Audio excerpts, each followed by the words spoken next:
A produtividade do Poder Judiciário brasileiro aumentou 6,9% em 2023, de acordo com o relatório Justiça em Números divulgado no final do mês passado. Mais uma vez, o Tribunal de Justiça de Minas Gerais obteve o primeiro lugar em relação aos grandes tribunais estaduais do país e alcançou a mesma colocação aí no ranking da conciliação. Quais medidas foram adotadas para manter esse bom desempenho e conquista? Esses são os principais temas de hoje do nosso podcast Encontro Marcado, numa parceria com a Associação dos Magistrados Mineiros, a AMAGES. E para falar sobre o assunto, eu recebo aqui 3 dos principais responsáveis pelo alcance dessas metas. O primeiro vice-presidente do Tribunal de Justiça de Minas Gerais, o desembargador Alberto Vilas Boas. O segundo vice-presidente, desembargador Renato Dresch. E a terceira vice-presidente, desembargadora Ana Paula Cacheta. A todos, muito obrigado pela presença. Prazer recebê-los aqui em nosso podcast. E a você que nos acompanha, por favor, inscrever-se no canal da AMAGES no YouTube e deixar lá suas sugestões e comentários que serão muito bem-vindos. Doutor Alberto, o senhor, como o desembargador Renato e a desembargadora Ana Paula, né, encerrarão neste mês esse bem-sucedido aí, biênio. Qual foi o modelo de governança adotado que permitiu esses dados positivos que eu citei aqui há pouco, né, e que foi aí responsável pelo razoável, né, a duração dos processos e mais celeridade?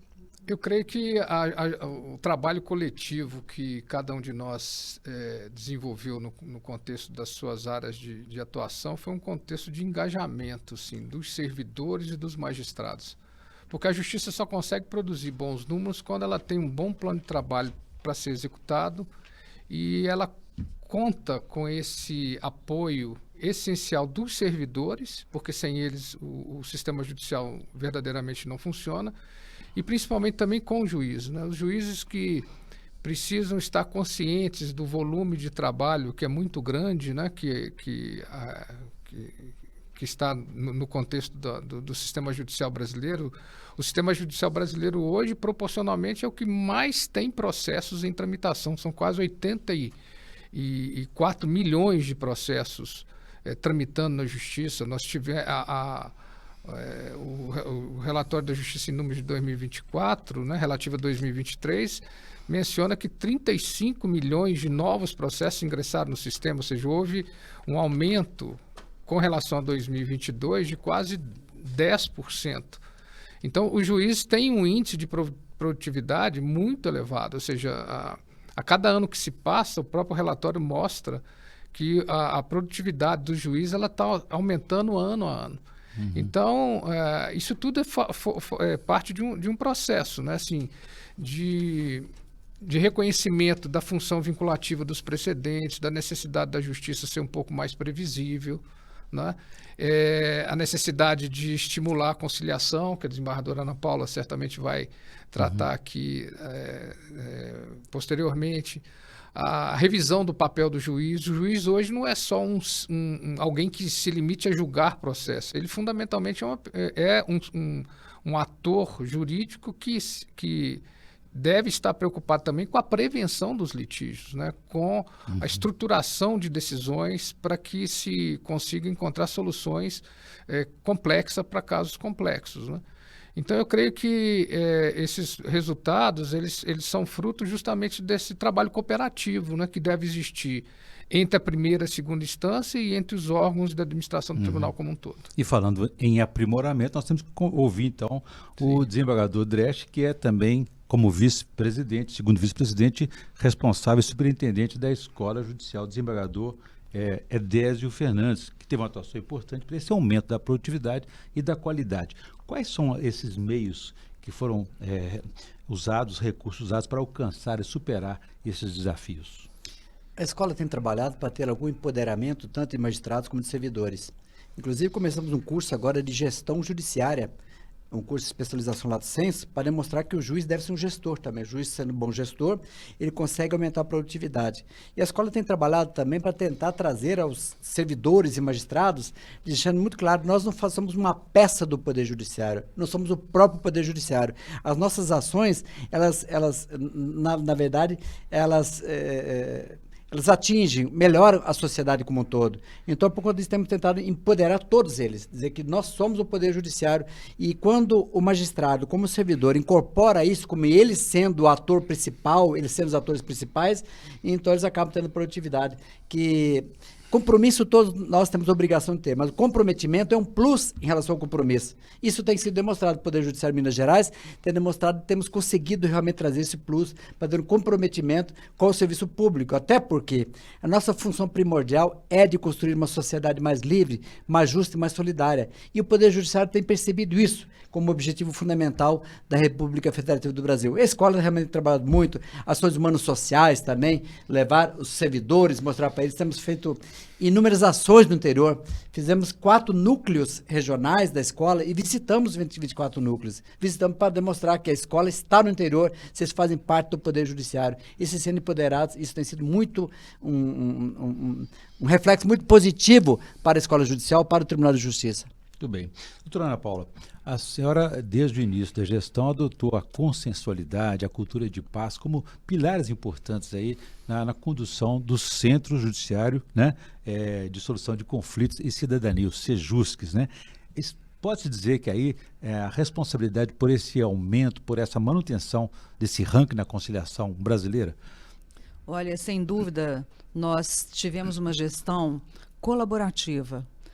Como foi dito aqui, o Tribunal de Justiça, ele está interligado por vários órgãos que tem que ter uma comunicação, que tem uma interface, porque uma ação de um órgão reflete em outro, e a consensualidade, ela foi um foco muito importante dessa gestão.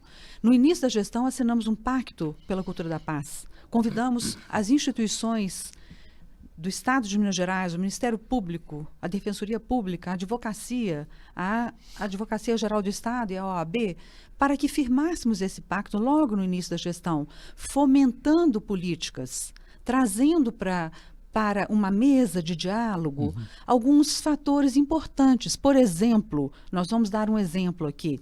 Nós tivemos um êxito muito grande com o pagamento de dativos, advogados que estavam há anos parados sem receber. Nós fizemos um fluxo de trabalho que foi possível fazer uma adesão ao sistema, criando um resultado eficaz e eficiente. Trabalhamos juntamente, né, com o levantamento. A primeira vice, ela trabalha numa parte desse trabalho, a presidência, ela trabalha em outra parte, coordenando o núcleo de Justiça 4.0, a terceira vice trabalha no sentido de participar da construção desse fluxo e do diálogo, do que seria importante para aquela instituição de ser resolvido.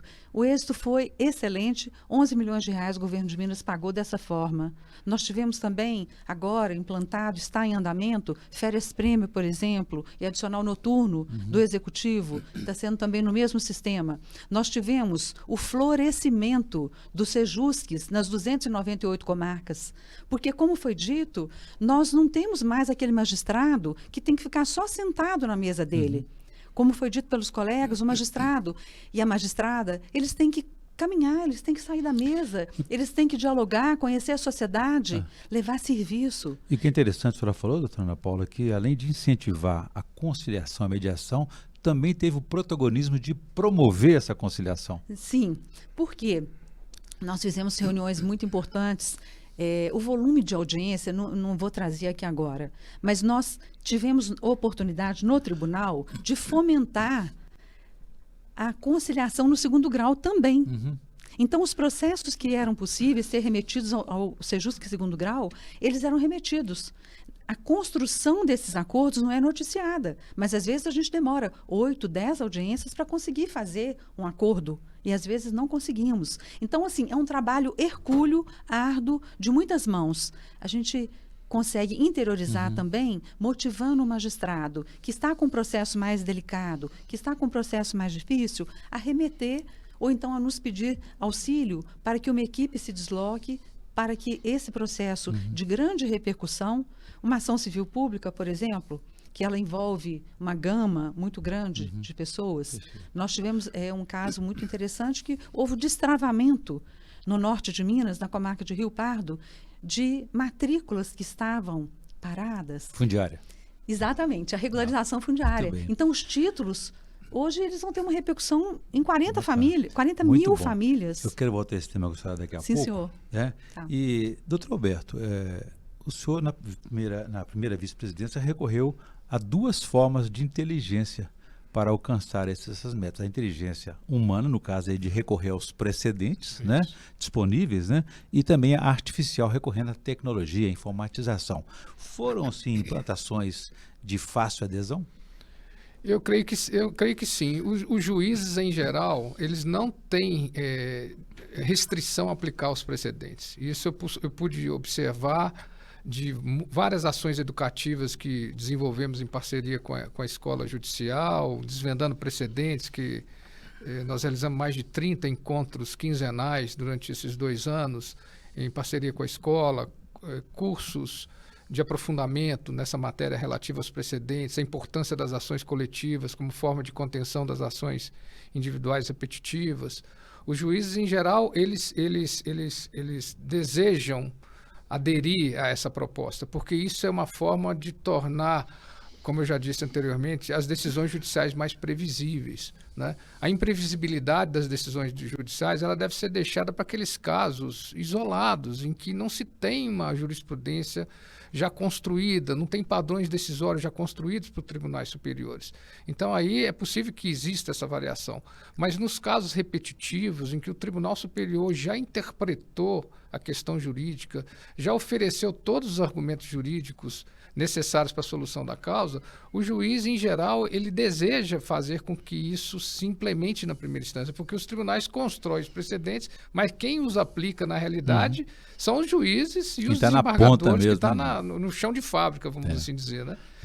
Agora, a inteligência artificial, por exemplo, ou algum recurso tecnológico, nós também tentamos desenvolver na primeira vice-presidência. Isso já existia no sistema nosso de processo eletrônico, que está um pouco defasado, mas ele já existe, que é a marcação, nos processos que são distribuídos aos desembargadores, a marcação da existência ou não de algum precedente candidato a orientar o julgamento do caso. Isso nós temos feito, nós já solicitamos que isso também seja estendido à primeira instância, porque se computar quantos precedentes existem hoje no STJ e no Supremo, são mais de 2.000.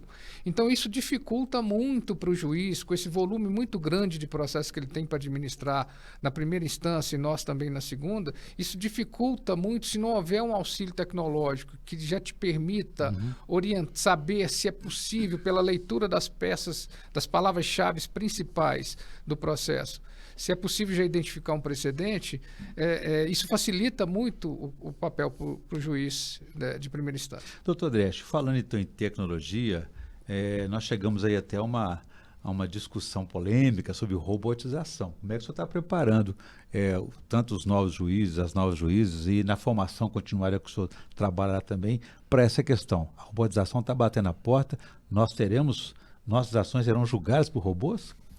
Na verdade, o robô não vai substituir o homem. O homem que não usa robotização será substituído por outro homem que usa robotização. Não tem medo nenhum de tecnologia. A escola, eu tenho estimulado muito as novas tecnologias, que se trabalhe, que estude com elas. Nós não temos condições de trabalhar hoje sem novas tecnologias. Elas são necessárias, mas nós estaremos no domínio.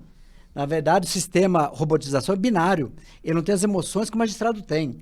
E eu incentivo muito as tecnologias, eu tenho participado de eventos sobre tecnologias e precisamos da robotização, faz parte da nossa vida já. Está batendo nossas portas, vai existir. E não é questão de 10 anos, é agora, imediato já está acontecendo isso. Então, isso é uma necessidade absoluta, ela nos ajuda, o ChatGPT pode nos ajudar, mas ele não pode nos dominar. Então, nós precisamos, nossas emoções, o magistrado está presente, estamos à frente. O humano continuará na frente, continuará dominando a máquina, isso sim. Por isso, nós precisamos, desde o começo, nos inserir nessas novas tecnologias, para que nós sejamos partícipes da evolução dessas tecnologias. A escola precisa ser vanguardista. A escola precisa ser ativista, está à frente de todas as inovações que estão surgindo. Eu tenho trabalhado muito com a equipe, falar a escola deve incentivar todas as novas tecnologias, precisamos estudá-las, aprendê-las para utilizá-las, bem utilizá-las como humanos. Sem medo do futuro. Sem medo. Muito bem. Doutora Ana Paula, apesar do futuro estar aí também, a gente tem que cuidar do passado. E a senhora fez um trabalho muito importante nesse sentido, falou até há pouco, adiantou para a gente, sobre a regularização fundiária. É um uma medida de grande alcance social para aquelas famílias que vivem naquela região, até para a paz social também, né? Quer dizer, conta um pouco para a gente, além da expansão do Sejus, como é que esse novo modo de fazer justiça conseguiu realizar? Eu entendo que o juiz foi chamado, através de políticas públicas judiciárias editadas pelo CNJ, no nosso caso, a partir da Resolução 125, a atuar um pouco fora dessa questão do processo como procedimento sequencial de atos que chegam a uma finalidade que é uma decisão judicial. A decisão judicial que pode pôr fim ao processo de ferir no mérito ou não. Mas vem o CNJ e nos cobra uma postura de mais sensibilidade, de mais escuta ativa, de mais atuação, não para dar uma decisão no papel, a pessoa pegar o papel e ir embora para casa com aquela decisão e sem saber o que fazer, mas para pacificar aquele conflito. Porque a sensação que o ser humano tem quando está em conflito, na sociedade, na família, é de que está havendo uma injustiça. Está havendo uma injustiça entre irmãos, está havendo uma injustiça entre cônjuges, está havendo uma injustiça entre colegas, está havendo uma injustiça numa questão escolar. Então, essa sensação do injusto, a gente vai buscar uma resposta quando a gente vai estudar a filosofia do direito, a razão de ser da ciência do direito. Nós vamos estudar isso para poder compreender por que o direito existe. É uma busca da paz social, mas essa paz é uma utopia. Quanto mais nós trabalhamos aqui, nós estamos vendo surgirem novos conflitos. E hoje nós temos um macro conflito, que é a questão fundiária.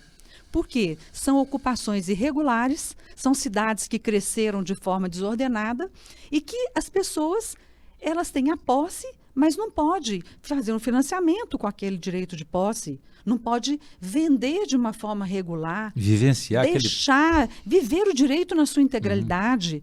Por quê? A partir da Constituição de 88, nós tivemos a visualização dos direitos essenciais. Esses direitos de cidadania que a gente chama, que estão no artigo 5º da Constituição. Esses direitos de cidadania, eles podem ser melhor resolvidos quando a gente cria uma rede de solução entre as instituições para dar uma solução mais rápida. Nós temos problemas aí de ações possessórias que estão há 20 anos tramitando, há 25. Né? Nessa área que a gente pega para admitir recurso para os tribunais superiores, é muito duro ver um processo tramitando há 18, 20 anos, para ir ainda para esse grau recursal especial, que é o STJ ou o STF. Então, é importantíssimo, é uma das vertentes. O Tribunal de Justiça de Minas tem se empenhado em colaborar, em construir vias de solução. Porque nós temos que lembrar que o juiz, ele é provocado. A jurisdição, ela não é uma jurisdição ativa, processualmente falando. Nós precisamos do Ministério Público, da Advocacia, da Defensoria, para que provoque o Poder Judiciário para que tenha uma solução. Porque, senão, nós deixaremos de ter aquele balanço dos três poderes. Nós não podemos ser um Poder Judiciário com um juiz ativista, nesse sentido. Isso não é permitido no nosso sistema, porque nós vivemos um Estado democrático de direito. Muito bem. Interessante essa questão da responsabilidade por fazer justiça, doutor Roberto, que ela não é exclusiva do judiciário, né? E muitas vezes o judiciário paga essa conta sozinho da morosidade, do excesso de litigiosidade, sendo que nós temos o Ministério Público, a própria advocacia, a Defensoria Pública também, quer dizer, todo mundo, de um jeito ou de outro, atrasa ou dificulta. Enfim, há uma responsabilidade maior aí nessa questão de dar as respostas aos milhões de processos. Nós temos um déficit, a justiça tem um déficit muito grande com as pessoas, porque a gente não consegue, nós não conseguimos julgar os processos dentro de um prazo que se considere assim, bem razoável. As demandas, pelo volume excessivo, né, se pegar o relatório do CNJ em números lançado agora recentemente, você vai observar que o volume de demanda cresce à razão de 10% por ano, ou seja, 35 milhões de novos processos ingressaram no sistema judicial ano passado, né, no ano de 2022, de 23 comparado com 22. Então, a justiça, por mais que ela queira, ela não consegue ter meios materiais de fornecer uma solução razoável, em tempo razoável, para aqueles que nos buscam, né? Apesar do índice de produtividade do juiz ter aumentado de 2022 para 2023. Mas eu acho que esse papel desenvolvido pela Terceira Vista, liderada pela desembargadora Ana Paula nesse biênio, foi muito importante porque demonstra a necessidade que o sistema de justiça, ele não é de propriedade do Poder Judiciário. O sistema de justiça, ele precisa ser concebido como um sistema no qual o Judiciário é um dos atores. Ele não pode ser, talvez, o protagonista principal, mas ele é um dos atores principais junto com várias outras instituições que você mencionou. O papel da Defensoria Pública, do Ministério Público, da Advocacia Geral do Estado, dos municípios, né, na questão da regularização fundiária, do REURB, né? São procedimentos que a Terceira Vista, por exemplo, conduziu, que demonstram que o sistema de justiça ele quer fornecer, vamos assim dizer, alguma dignidade à pessoa, resgatar a dignidade das pessoas, principalmente no que diz respeito à questão da moradia, de ter o título de propriedade, né, de poder ter aquilo como registrado em seu nome. Isso é uma questão de suma importância. Então, eu acho que o sistema é colaborativo, né? Então, nós precisamos da participação das mais variadas instituições para que consigamos construir precedentes que sejam importantes e desenvolver políticas como essa da regularização fundiária e do REURB, que são extremamente relevantes para a comunidade como um todo. Paulo? Quando a gente fala, o desembargador Alberto, ele fez um trabalho maravilhoso, um trabalho muito árduo. Por quê? Lidar com essa gama de processos. Então, nós temos a questão do processo judicial e temos a questão do sistema multiporta, que são várias formas de entrada para que a gente analise qual a melhor solução.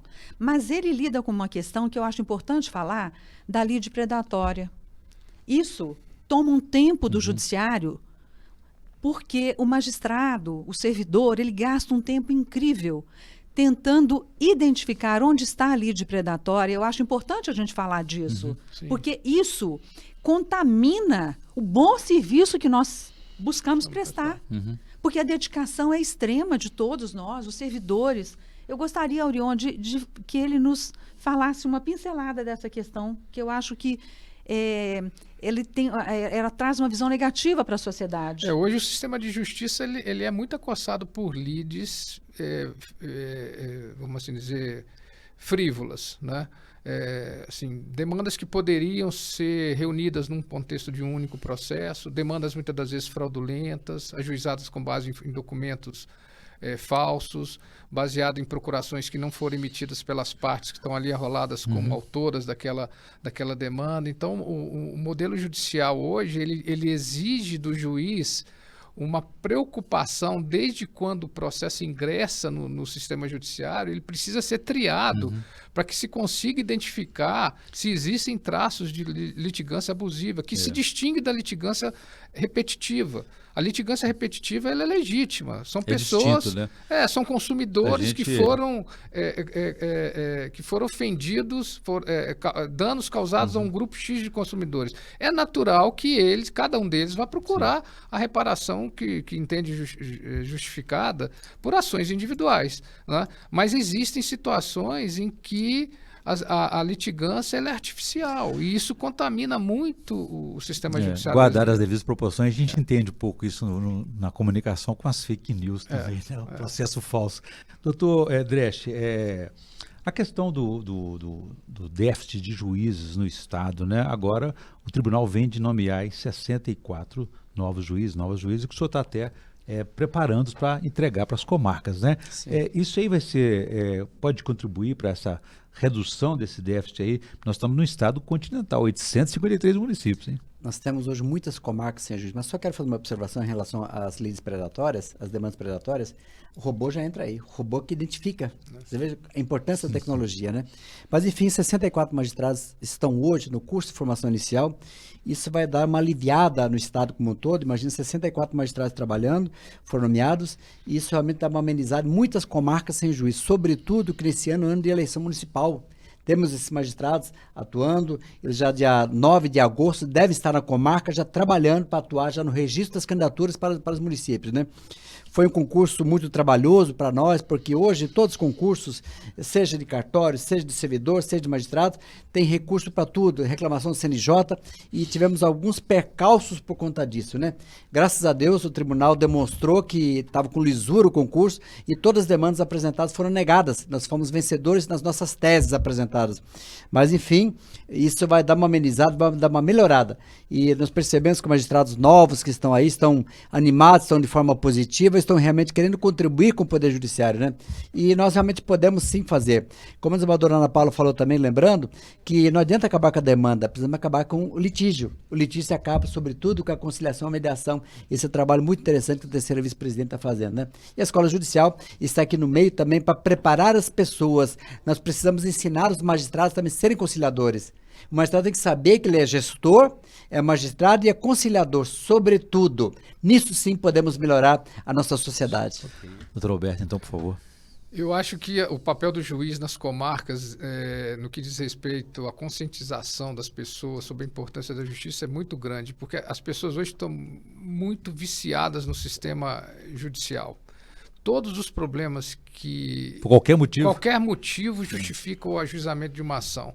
Então, o papel que os juízes podem ter através do Sejusc, né, dos centros de conciliação que existem em cada comarca, que foram implantados totalmente na gestão da desembargadora Ana Paula, que desenvolveu com a presidência também depois o ponto de justiça digital, que seria importante ela tratar. O juiz tem um papel muito importante para estimular que as pessoas procurem as outras para tentar solucionar aquele conflito, que vai se transformar num litígio se for ajuizado uma ação judicial. Mas esse papel do juiz como alguém que possa conclamar as pessoas a buscarem a conciliação na forma como o Estado oferece, seria de grande valia para descomprimir um pouco o sistema judicial de tantos processos que ele já possui.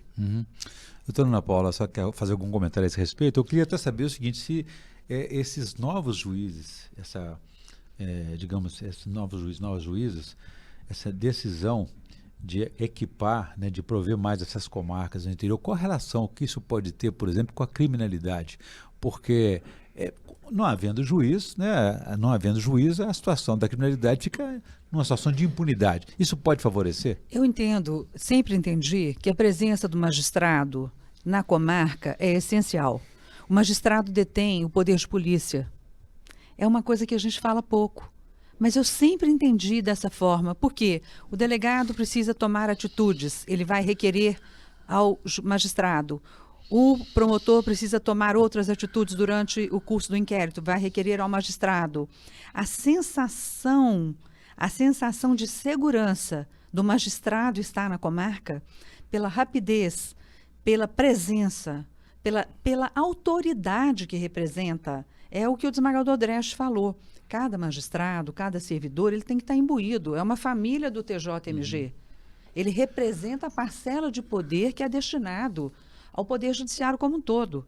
Cada um tem uma parcela de poder que é exercido na sua jurisdição. A jurisdição é o limite da comarca. O território da comarca, muitas vezes é por um município, às vezes é por 8. São 8 municípios que integram a comarca, 3, 4. Então, naquela porção de terra, de território, ele exerce aquela jurisdição. E saber que tem uma imediatidade, que tem uma presença, que tem um olho. Eu entendo dessa forma, porque nós estamos numa sociedade atual muito ligada ao virtual.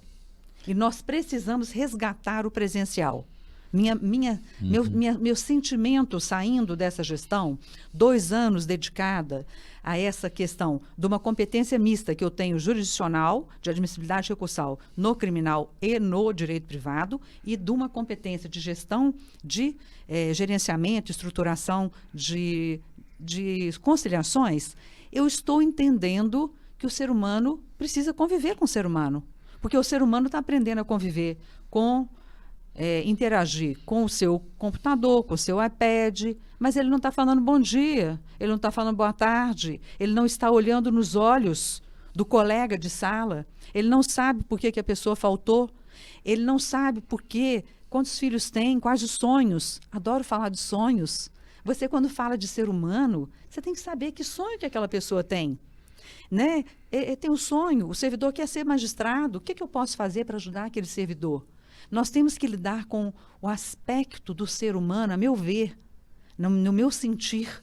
Eu tenho que lidar de duas formas. Uma forma institucional interna, com magistrados e servidores, que envolve muito a nossa associação, com o trabalho que faz, na defesa de vários interesses muito importantes. Eu quero, né, nesse sentido, cumprimentar o nosso presidente da associação. Estamos aqui na casa, que é de todos nós, liderada pelo presidente Luiz Carlos, porque são conversas difíceis, às vezes, que a gente tem que ter internamente. E também o público externo. O público externo do judiciário, ele tem que ser melhor trabalhado, porque são as instituições que integram todo o sistema de justiça. O sistema de justiça não é só o Poder Judiciário. O sistema de justiça são várias instituições, e inclusive uma instituição muito importante, que é a Ordem dos Advogados do Brasil. Né? Nossa seção Minas Gerais, que é imensa, que tem vários profissionais, que eu acho que a gente tem que ter uma interlocução mais alinhavada, porque muitas vezes o advogado ele tem a ideia de que fazer um acordo vai diminuir para ele, talvez, menos um corporativo ganho. também, né? Mas já está mudando, está mudando essa cultura. Entendi. É mudança de cultura, é mudança de lente. Mas quero falar de uma outra coisa rapidinha. O mais importante, o jurisdicionado. Esse jurisdicionado, gente, é para ele que nós somos contratados, é para ele que nós existimos. É o jurisdicionado que está esperando, às vezes, uma solução que ela é tão mais simples, pela nossa experiência de 30 anos aqui, cada um tem de magistratura ou mais. O que acontece? A gente pode fazer um pouquinho mais nesse diálogo, nessa construção, nessa colaboração que tem sido dita aqui pelos dois colegas. A escola judicial hoje, ela participa de tudo. Por isso que eu falei que aqui tem interface. Eu não vou ficar citando o que foi feito por um, o que foi feito por outro. Porque tudo é feito interface. Uma articulação, com né? articulação, porque a gente precisa disso. Doutor Dresch, eu gostaria de ouvir também a respeito de outra atuação do senhor. O senhor intensificou a descentralização da escola para o interior de Minas Gerais, esse interior que a gente chama de estado continental, com 853 municípios. O interior não pode ser abandonado, porque antigamente, o que acontecia? O magistrado, a magistrada recebia essa missão, essa delegação, ia para lá e tchau, né? E se virava sozinho diante dos conflitos, quase que solitariamente. Como é que tem sido esse trabalho? É importante lembrar que realmente a escola tem que se preocupar e realizar, sim, ações virtuais, mas temos muitas ações híbridas e outras presenciais, para que seja toda a distância, nem toda presencial, que custa, dificuldade, e nós deslocamos para o interior. Nós visitamos 89 escolas no interior. Nós tivemos interação com mais 7 mil alunos no interior, nas escolas também, tentar realmente uma ação motivacional da escola judicial. Então, essa aproximação é muito importante. Até que o CNJ ele tem uma posição contrária, na qual eu adiro, de que o teletrabalho deve ser exceção. Uma mulher grávida, uma pessoa doente, alguma dificuldade de locomoção, essas sim são importantes ter o teletrabalho. Mas a presença física do juiz, a autoridade presente, é imprescindível na comarca. Nós não temos autoridade. E a escola realmente tem atuado muito. Temos também trazido gestores para a capital. Nós já treinamos mais de 500 gestores na capital, trazendo-eles aqui com uma interação conjunta, mais de 500 pessoas aqui para treiná-los, porque eu preciso dos gerentes que sejam bons. Não adianta eu treinar apenas o servidor se o gerente não tiver o olhar, que ele é o gestor daquela unidade judiciária. Realmente nós visitamos escolas, universidades, ensino médio, tentar falar com os alunos, aquele jovem de 15 a 18 anos, falar de olho a olho, o Poder Judiciário presente, desembargadores, magistrados, servidores, demonstrando a nossa realidade, como nos evoluímos, como nos trabalhamos. Então, essa presença física da escola no interior, desde o começo, eu defendi, pensando numa horizontalização e interiorização da escola judicial. Que é muito cômodo para nós, sentados no ar-condicionado, decidir o que é bom para a sociedade. Mas quando eu me desloco, eu tenho ações, por exemplo, tem uma cartilha de estagiário que foi idealizada no interior do estado, foi em Betim, foi em Pouso Alegre, teve já comissário da infância pedindo uma ação educacional. Mas é importante sim, então eu estava colhendo todo mundo apresentava sugestão, pensando que realmente tem uma gestão participativa, que todos tinham voz e tinham vez. Eu falava muito para os servidores e magistrados, apresente sugestões, tragam para nós, pode não ser acolhida, mas vai ser lida. e ela vai ficar arquivada em algum momento, vai ser importante. Então, essa imediatidade que a desembargadora Ana Paula falou é muito importante, a presença do juiz, falando com o servidor também, questão humano-social, essa é uma preocupação grande. Precisamos evitar o absenteísmo, os problemas psicológicos, psiquiátricos que surgem, os gatilhos surgem, falta o quê? Humanização. Precisamos sim muito de tecnologia, ela é importante, robotização, tecnologia de modo geral, mas não podemos esquecer, nós somos humanos, nós gostamos de estar perto, gostamos do abraço, gostamos do olhar, o olho no olho é diferente ainda que uma mensagem de WhatsApp à distância que é muito fria. É como disse a doutora Ana Paula, colher as expectativas, né, doutor Alberto? Sim. No mesmo, como é que o senhor avalia esse aumento da produtividade? Quer dizer, aumenta-se a litigiosidade de processos e o judiciário acaba aumentando também a sua própria produtividade para atender isso aí. Esse é um grande paradoxo, que eles chamam de síndrome da eficiência, né? Porque quanto mais os juízes são eficientes, mais as pessoas entendem que se direcionar as demandas da justiça, ela conseguirá resolvê-las de acordo com aquilo que eles pretendem. A questão é saber justamente compreender qual sistema de justiça, Leon, que a gente quer ter para o futuro. Mas você acha que é desconhecimento do jurisdicionado ou é reconhecimento que o tribunal vai dar conta disso? É, em parte, reconhecimento de que a justiça pode dar conta, mas eu creio que se nós no futuro investirmos mais em capacitação de servidores, de magistrados na área relativa à conciliação, à mediação, como eu comentei anteriormente, a tendência é haver uma descompressão desse volume muito grande de processos, porque o volume excessivo de processos, por exemplo, 9,4% de aumento de 2022 para 2023. Isso impacta muito duramente sobre o juiz, né? Porque por mais que ele consiga proferir decisões, 8, 10 decisões por dia, né? A gente fica enxugando o gelo. Então, nós precisamos articular um modelo de justiça em que nós não podemos abandonar esse modelo tradicional de ação e julgamento pelo juiz e pelo tribunal, mas nós também precisamos investir na área que hoje é liderada pela desembargadora Ana Paula, que é a área da conciliação, da mediação, da justiça restaurativa e de tantos outros instrumentos que podem fazer com que as pessoas consigam solucionar as suas pretensões sem precisar de recorrer obrigatoriamente a um processo judicial. Aquele núcleo multi que nós estamos testando, que foi implantado nessa gestão, é um núcleo muito interessante. O que aconteceu? Houve uma junção de procedimentos entre o Sejusc BH e o Juizado Especial. Então, nós estamos fazendo um projeto piloto, já temos 5 adesões. As pessoas chegam para fazer uma termação. Essa é uma experiência muito boa. Para fazer uma termação. Mas, quando vê que a empresa, são 5 empresas que nós temos hoje, na hora que já vê que aquela empresa já dá a resposta na hora, já tenta uma conciliação. Isso. Se não houver conciliação, faça a termação. Então, o Sejusc BH se desloca, o juiz coordenador, ele se desloca para o juizado em determinado dia da semana para fazer esse tipo de audiência. Está sendo um processo que a gente chama de núcleo multi, é uma experiência exitosa, mas lógico que a gente não conseguiu ainda implantar no estado todo, porque nós não conseguimos construir uma casa, né, gente, do telhado, a gente tem que construir da base.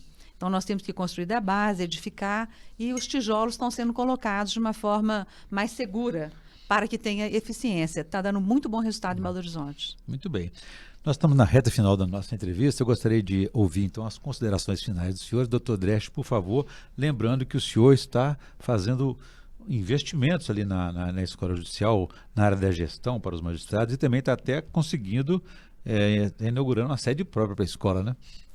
Essa sede própria é um trabalho conjunto de várias gestões. Nós conseguimos, graças a Deus, com a adesão da presidência, conseguimos adquirir um prédio que vai sediar a Escola Judicial, né? E a Escola Judicial, na verdade, é dividida em 2 diretorias. É de formação de pessoas de gestão documental. Na gestão documental, estamos realizando as publicações, tivemos 20 anos do Código Civil, tivemos a EGEF 45 anos, criamos a revista EGEF, uma revista de qualidade, e também a questão ambiental, que a escola cuida também. Que nós já doamos 600 toneladas de papel para a Asmari, para em vez de ser reciclado esse material. Nós também já eliminamos 2 milhões de processos. Então é um trabalho conjunto que a escola acaba aderindo a isso, que tem que analisar, porque eu não posso pensar que é um arquivo, aquilo é um documento. para poder descartá-lo, reciclar, tem que saber. Então, realmente, a escola tem que trabalhar todas as frentes, das duas diretorias, tentando realmente dar uma formação maior às pessoas, uma gestão documental boas e realmente dar um empoderamento, falar que todos nós somos o Poder Judiciário, nós não somos apenas uma peça do Poder Judiciário. E nesse sentido, nós não empoderamos. Nós sabemos realmente nós podemos contribuir, sim, para ter uma sociedade mais livre, mais justa, mais solidária, com menos desigualdade. Então, esse trabalho conjunto que todos realizamos, seja a presidência, a primeira, segunda, terceira vice e a Corregedoria de Justiça. Então, nós tivemos agora, nesses 2 anos, um trabalho realmente conjunto, integrado entre todos nós. Muito bem. Doutor Alberto, considerações finais, por favor. Eu acredito que a minha experiência como primeiro vice-presidente foi muito importante para eu colocar em prática assim, aquilo que eu considero necessário para o sistema judicial como um todo refletir, né? Como eu comentei anteriormente. O que nós queremos no nosso sistema judicial. Então, eu procurei investir muito na formação dos juízes, dos servidores, na questão relativa aos precedentes, né, para que a justiça consiga oferecer respostas judiciais iguais para casos iguais. Eu acho que algo que domina o imaginário das pessoas muitas das vezes é saber por que a justiça fornece respostas diferentes para casos iguais. Então, a minha atuação foi justamente no sentido de formatar métodos de trabalho que pudessem fazer com que o juiz, os servidores, refletissem sobre a necessidade de construirmos decisões, padrões decisórios que sejam coerentes, né, e que observem a isonomia, que observem a igualdade entre as pessoas. E também poder investir na capacitação técnica dos servidores, como o desembargador Dresch comentou, que a escola investe muito na parte de gestão. Eu procurei, junto às equipes às quais estou vinculado, né, desenvolver essa capacidade de fornecer instrumentos, de abrir caminhos para que possamos descobrir novos líderes também de gestão para o futuro. Eu acho que o tribunal tem que pensar também qual é o futuro, qual vai ser o futuro dele daqui a uns anos. Como nós comentamos aqui, a inteligência artificial está começando a dominar todo o cenário, né, da vida humana. Então, nós precisamos estar preparados para o futuro e saber qual que vai ser o caminho que desejamos percorrer, sempre com foco no usuário. O usuário é o jurisdicionado. É para ele que nós trabalhamos e temos que entregar uma justiça que seja efetiva, eficiente e num prazo bem razoável. Muito bem. Doutora Ana Paula, por favor, as considerações finais da senhora. A alegria de ter tido a oportunidade de integrar essa gestão do Tribunal de Justiça de Minas com colegas do nível que aqui se encontram, além do nosso presidente José Arthur, além do nosso corregedor e presidente eleito, desembargador Luiz Carlos Correia Júnior. Nós tivemos, e a desembargadora Ieda como vice-corregedora. A minha responsabilidade técnica, como o desembargador Alberto sabe, ela foi assim teve uma resposta muito positiva da equipe técnica, porque nós tivemos um destaque na formulação de grupos representativos de controvérsia, reconhecido pelo STJ. Então, Minas teve esse destaque, que foi uma coisa importante. Mas isso foi o trabalho da interface, porque a equipe participou dos encontros, a equipe foi motivada. Então, tem uma interface com todo mundo que aqui se encontra. As coisas não nascem, né, de uma espontaneidade. Elas são trabalhadas, elas são construídas. A gente incentiva o estudo, incentiva a busca da equipe trabalhar, um ajudando o outro. Então, tivemos esse destaque na técnica judicial. E tem um aspecto importante que a presença da senhora representa, que corresponde a essa crescente participação feminina no judiciário, que tem sido cada vez mais estimulada e vai crescer, não é? Olha, eu trabalho em igualdade com os colegas, espero que assim eles me enxerguem também. Às vezes, né, o meu feminino existe, né? Às vezes uma dor a mais, um sentimento a mais, isso é natural do feminino. Né? A maternidade traz esse feminino para a gente. Mas, assim, eu só tenho a agradecer a fidalguia que sempre fui tratada e elegância. Continuando, então, na área, né, da conciliação propriamente dita, nós recebemos vários prêmios nacionais e até internacional na área da conciliação. Foi uma construção, uma semente que foi lançada um dia e germinou. Estamos deixando outras sementes para serem colhidas pelos colegas que vão assumir a gestão. Eu acho que isso que é importante. É uma edificação, uma construção. E nós tivemos prêmios, por exemplo, na área da cidadania com as tribos indígenas, né? O Sejusc, um destaque expressivo para o juiz Matheus. Ele fez um trabalho, o Matheus Miranda era do Sejusc, em Águas Formosas, e fez um trabalho maravilhoso. E isso foi documentado e possibilitou. É um incentivo para que outros magistrados também façam isso. Não adianta a gente só ter uma ideia e executá-la. É preciso documentar as ideias, porque um plano de trabalho, um projeto, ele precisa ser documentado, porque senão ele não vai ser reconhecido. E nós tivemos o reconhecimento, inclusive, internacional desse trabalho. Né? A desembargadora Sheila esteve à frente do Sejusc, povos tradicionais. Eu não vou citar o nome de todo mundo, porque nós tivemos um trabalho maravilhoso do Sejusc Família, por exemplo. O volume de conciliação que foi feito, o volume de podcast, de lives que foram feitas, de encontros presenciais, de motivação. O Sejusc Segundo Grau, com um colega tão atuante também, coordenando para nós magistrados aposentados que se dedicam a trabalhar diariamente tentando a conciliação no segundo grau. Então, nós temos esse Sejusc Segundo Grau no tribunal. Nós tivemos a satisfação, sabe, de trabalhar o humano em cada magistrado, em cada servidor. E eu fico feliz demais, porque, para mim, como foi dito aqui por ambos, cada sorriso, cada abraço do jurisdicionado, do servidor ou do magistrado, da magistrada, para mim é muito significativo. Muito bem. Eu tive aqui o prazer de conversar e ouvir 3 dos principais responsáveis pelo bom desempenho do Tribunal de Justiça de Minas Gerais, nesse biênio que está se encerrando, uma gestão exitosa. Conversei, então, com o primeiro vice-presidente do Tribunal, o desembargador Alberto Vilas Boas, o segundo vice-presidente, desembargador Renato Dresch, e a terceira vice-presidente, desembargadora Ana Paula, a quem agradeço a todos pela participação. Muito obrigado e parabéns pelo trabalho desenvolvido até aqui. Obrigado. E a você que nos acompanhou até aqui, pode ver e rever essa entrevista em nosso canal no YouTube e deixar lá suas sugestões e comentários, que serão muito bem-vindos. Obrigado e até a próxima.